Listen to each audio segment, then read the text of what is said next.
And I happen to be an adopted ma for her daughter, and love her dearly. And she is a wonderful mother. She is also a defender. Have you ever had a friend that defends you and kind of stands by you and sticks up for you and encourages you? She is a defender. And oh, it's wonderful. Because, you know, especially when you're shy like me. I mean, I'm not all that shy, but I used to be. You know, she just was somebody that if she's in your corner, you've got to defend her.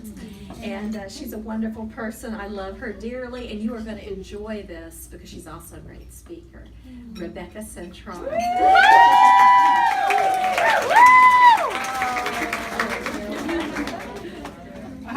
Okay, first of all, thank God you didn't record that because she forgot my married name, which is Justice.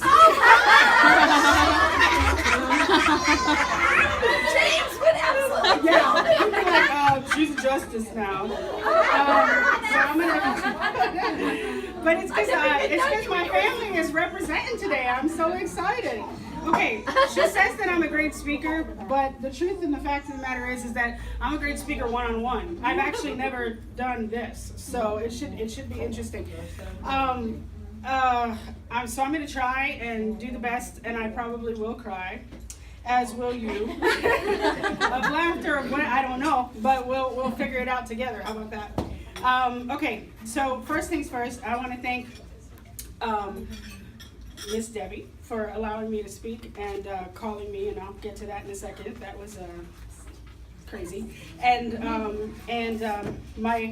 my dad, as most of you know, thank you, is in the hospital, and so my godmother, my aunt, is here, and I'm so happy that she's here. Woo! And my dad's wife, Phoebe, who has become, I think we've become very close, is also here. So they're taking time away from taking care of him to be here, to hear me speak, and I just think that that's awesome. So, and I thank you guys for being here.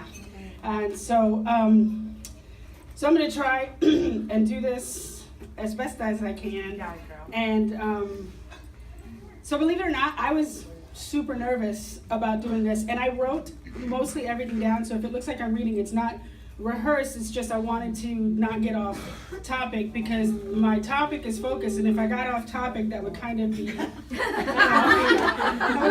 wrong. So, but I want to.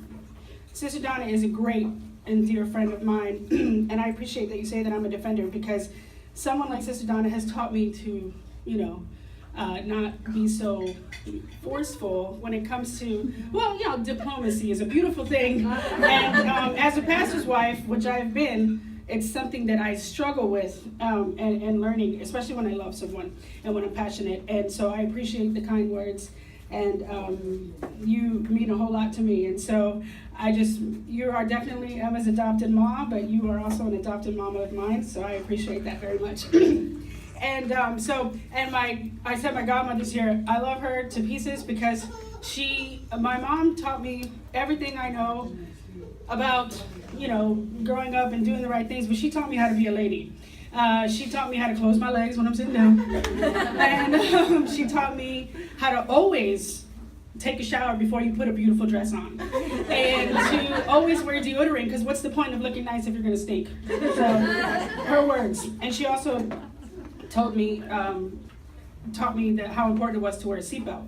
And she told me this story about this model who went through the windshield and her face got all messed up. And so you taught me a lot of things, and I appreciate you so much, and I'm so glad you're here.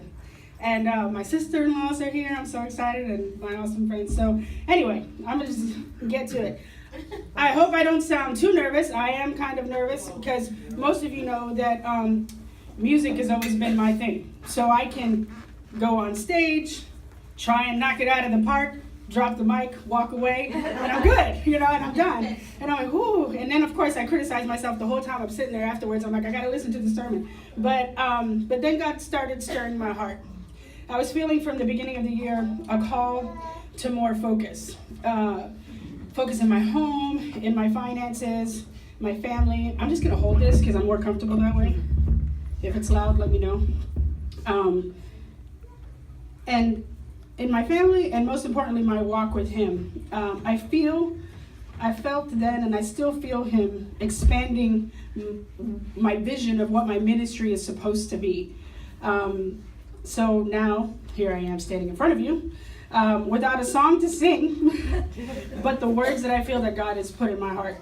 And so that for me is to focus on him and believe for more. I was speaking with my sister-in-law, Tana, a few weeks ago. She was at my house, and I was like, okay, I feel like I need to say this. I was being all super dramatic, you know, and I was like, I feel like God is calling me to speak. And she just goes, which you would be great at. And I was like, well, you know, I don't know. And she's like, yeah, whatever. And it was so scary for me to say it out loud. And I promise you, 5 minutes later, Debbie called me. And I was like, she called me about the luncheon, and I was like, okay. I said, so, you know, after I picked up my heart off the floor, I immediately said yes, because I knew I needed to be obedient. And I knew that God was prepping me from the beginning of the year to do this. So be patient with me, please. And this is my very first time sharing my heart in public, and I'm excited about it, and I pray that God blesses you as well. Let's pray. Jesus, we just thank you for this day. We thank you for your goodness and your love and your mercy and your grace.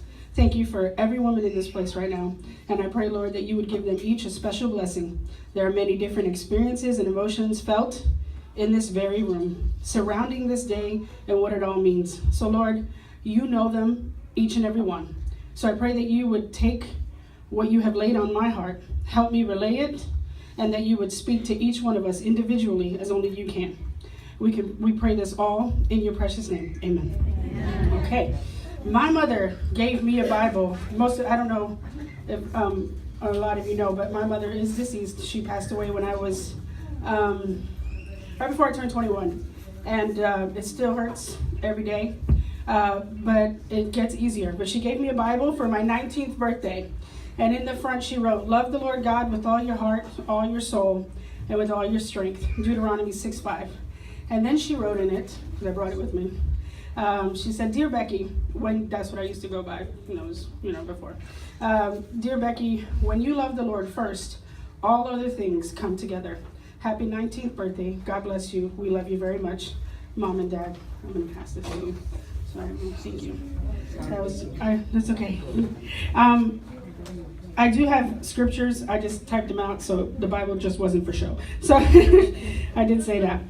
When I was preparing for today, the Lord brought me back to what she wrote in my Bible. He brings me back to that a lot because it's a great memory. At that time, I was questioning a lot of things, as 19-year-olds do, because, we believe we know it all at that age. And this brought me clarity. It also brought me to what I felt the Lord wanted me to speak about today. Something that he's speaking so much in my life, and it's simply to focus.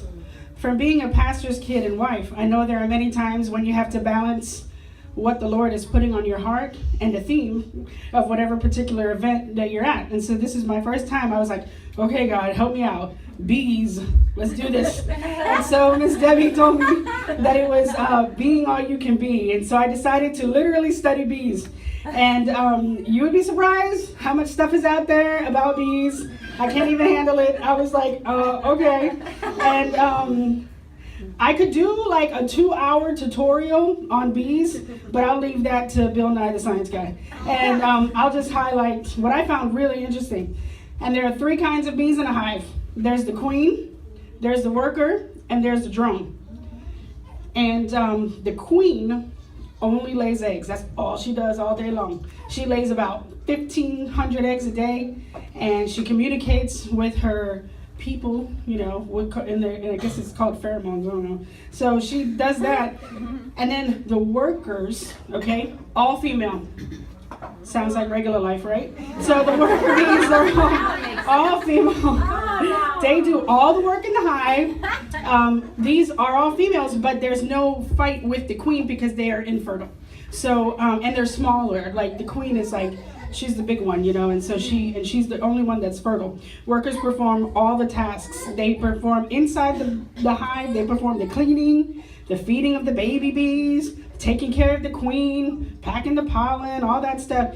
And then they also fan the hive to keep it cool, which I just thought was so cool. And they guard the hive from any intruders. And that's me. I'm definitely not that. But workers perform on the outside. They go and they gather the nectar from the pollens, and they do all that, and they bring it back. And one thing I didn't put in here, but I thought was really cool, is that you know how sometimes bees will die when they're out gathering, and so the bees that are in the hive start to overcompensate. They start going faster, and they start doing all the stuff. They're taking care of the bees, and the bees grow faster just to keep it normal, which I thought was really cool. But then there are the drones. They're male, and they have one thing to do, and that's find a queen and mate with her. That's it. That's all they do. All day long. That's all they do. And they also do not have stingers. Why? Because they don't protect the hive. Because their job is to mate with the queen. So, but what I find even more amazing is that I see that in us. And I see that mothers do the jobs of both bees. You know, we're the queen, if we're mamas, and we're the workers. And we have to do it all on ourselves while dealing with the drone sometimes. No, I'm just kidding. My drone is cute, he's fine. But, we're all of that, all in one. And with all of this stuff, we have to do it. It can easily become overwhelming, which is why I believe that focus is so important. But what or who we focus on is even more important. I looked up the definition of focus, and there were several, and but the two that I liked the most were the main object or interest given something. And then the other one was the center of interest or activity, which that one really stuck out to me. And so I was like, okay, why is focus so important? What are the benefits of being focused? And that can be answered many different ways with a long list of benefits. But I'm going to touch on three that the Lord has been working on in my personal life. And Pastor Chuck would be so proud because all my 3 points have the same first letter. As James so aptly pointed out to me. He was like, oh, you're doing what Pastor Chuck does. And I was like, really? So, but, you know, they're important. And so focus to me helps me prioritize. It helps me with productivity. And it helps brings me peace. And so those are my three. And so prioritizing, which is very difficult, I think, for us women, is the first one that I'm going to talk about. In Proverbs 3, 5, and 6, trust in the Lord with all your heart and lean not on your own understanding. In all your ways, acknowledge him, and he will direct your paths. This has been mine and James's life verse since we were engaged. And when we were young and in school, that was our priority. But as women, as time goes on, and you get the blessings that come into your life, all of that shifts and it changes over and over again. What needs to be our priority now? And so one night I was going over my notes and trying to figure out how to piece everything together. I was seriously doubting myself. And Emma was like, well, what are you talking about? And I said, well, I'm talking about focus. And so she said, well, I know I'm young, but I think I can help. And I said, all right, baby, give it to me. And so she said, well, how about you talk about when you became a mother, everything changed. And I said, yep, she helped. So I said, okay, she's absolutely right. Everything did change. Because when I got married, my focus was on James and me and love and, you know, dumb stuff. And so it wasn't dumb. If you're just married, focus on that. That's important. but that was it. But when I became a mother, it was like a laser. It was like a laser focus. And it was like that protector that's already in me came out like a beast when it came to her, you know. And I just felt like I needed to make sure that she was safe, happy, well taken care of. I knew that it was my sole responsibility to protect her and to care for her with everything that was inside of me. And for the first little bit, that's okay. But then life goes on and the world doesn't stop for you and your beautiful baby, and they're just like, you need to get back to work, you know. We don't get to be the queen bee. We don't get to just lay eggs or take care of the baby all day long. We don't get to do that. We have to live life. And so now you have to balance your husband, your job, your baby, yourself, everything that's around you. And I'm like, all I wanted to do was focus on her and focus on, I just wanted to control everything around her. I just wanted to, you know, make sure everything was okay, you know, like a bird building a nest, you know, it was just, and then I was like, God, why do you want me to focus on stuff as silly as work? You know, and of course, you just gotta pay your bills, you know, so, and I said, and how do you expect me to just give her to you, you know? And I said, I don't understand how you expect me to give her to you and just trust you with her when you gave me the ability to love something so much that I would just lay down my life in a heartbeat. And he just, in a still small voice, he said, so that you can catch a glimpse of my love for you. Your love is flawed, my love is perfect. In Matthew 7:11, it says, if you then, though you are evil, how to know how to give good gifts to your children, how much more will your Father in heaven give good gifts to those who ask him?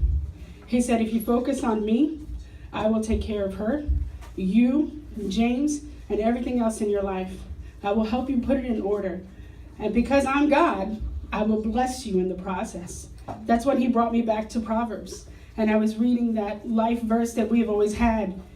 And for me to be able to put things in order and the priorities where they lay, we need to put him at the top of that list and trust him to guide us so that then we have the overwhelming urge to be all things to all people and to only focus on one thing, that he can show us what's truly important and that it's okay to balance it all.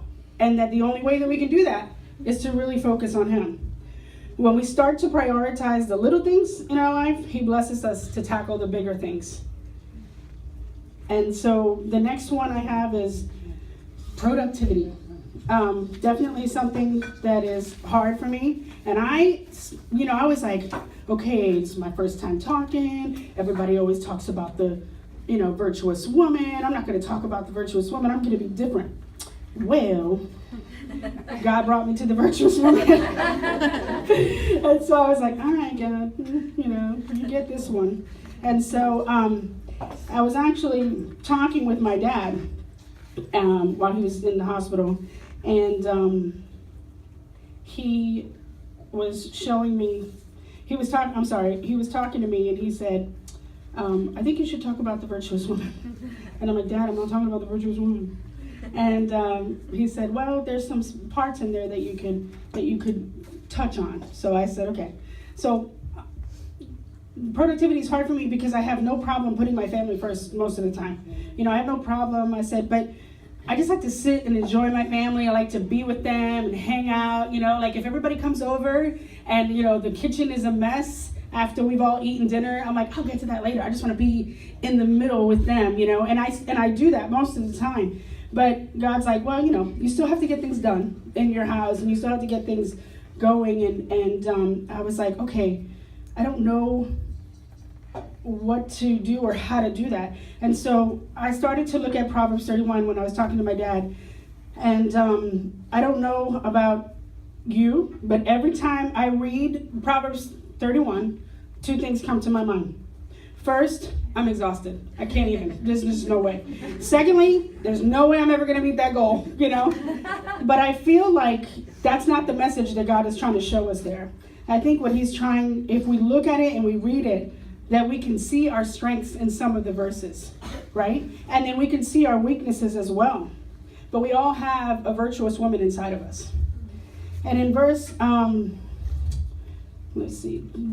it says, oh, I'm sorry, I lost one of my pages. It says, I'm going to 17 here. She opens her arms and extends it to the needy. I feel like I've been a compassionate person most of my life. And I believe it was because I saw my mother be compassionate. She and my dad too, because they would take people in. I'm telling you, we were like, I don't even know. We were like a puppy mill. I don't understand. But they would take people in, and a lot of them were broken, and a lot of them dealt with different issues. And my mom wanted to love them and be there for them. And inevitably, they would break her heart. Because some of them either couldn't accept it, couldn't accept the love and didn't understand why she would be that way, or they just couldn't see past themselves. And so it was difficult, but she never stopped in her own way. Even when she would cry and her heart would break, she would go to the next person whenever anybody else needed her. And he told me a story yesterday, which I didn't know. She worked at the pharmacy in Lehigh at Walgreens, and she would go in there and she would see these little old people come in, or people that didn't have the money, or they couldn't get back to the Walgreens to get back their stuff. And so she would find their address, take them the medicine, never say anything. Nobody ever asked her to do it, but it was because she knew that that person needed that, and she had that compassion to do that. And it's something that I definitely strive for in my life, to be like that. So that was definitely her strength. And for me, I feel like my strength is verse 15, which says she rises early and gets everything ready, for the family. That's me, because in my house, I'm the morning person. And nobody gets moving unless I'm up, because I have the two grumpiest people in my house. I mean, they are insane. I'm like, how are you this grumpy? But we get moving. And so I'm proud of that I can get, because I was not a morning person, but somebody has to give, right, in the house when you have, so we can't have three people that are not morning people, because nobody would get anywhere. So even though we're still always running late, but it's because of them, y'all, not because of me. But verse 17 is something that I strive for. It's, she sets about her work vigorously, her arms strong for her task. I do not work vigorously. I get overwhelmed very easily, and so I'm slow when I'm doing something. And James will literally do circles around me, and he'll be like, "Okay, focus on this," and I'm like, "Okay, I'm gonna focus on that," And so I'm 1, 2, I'm doing it, babe, I'm doing it. And so he'd be like, "Good job, good job." The whole time he's just like, "Just hurry up," And so, but he tries to, he calms himself, and but when I do get overwhelmed, I beat myself up. And that leaves room for the enemy to come in. And then we focus on those weaknesses. But when we focus on the Lord and focus what's important, that comes with discipline, and it comes with time. And he eventually shows us what to do. Because when we don't have focus, we have distractions. We have situations that overwhelm us, and we're always busy, but never for a purpose. And we're busy for busy's sake, which crowds our minds, crowds our hearts. And James was kind of listening to what I said. He gave me this quote. He gave me permission to use it today. So he said, busyness without focus is the enemy of productivity. And the enemy of our souls would like to keep us busy. This was very true for me.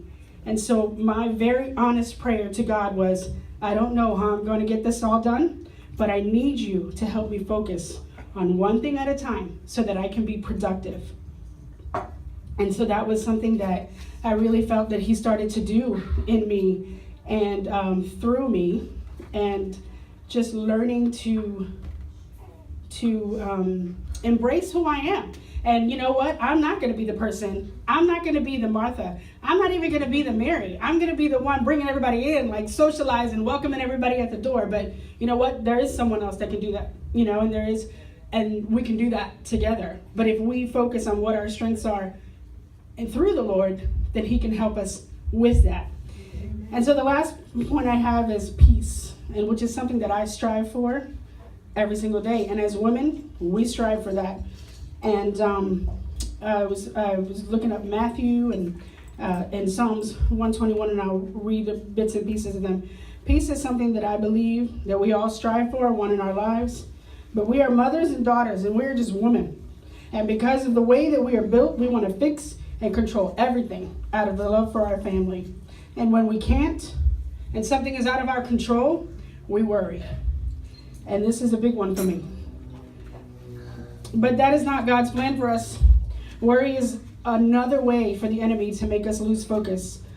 What I love about Jesus is that he tells us not to worry. In fact, he commands us not to worry. But he doesn't just leave it at that. He gives us his reasons why we don't have to worry. And in Matthew 6:25, he says, "Therefore I tell you, do not worry about your life, what you will eat or drink, or about your body, or what you will wear. It is not life more than food, and the body more than clothes. And so that's something I always deal with, and I don't know about you, but I have, worry about my body a lot. And then I'm just like, hey, I'm rocking this dress, so I'm not worried about it today.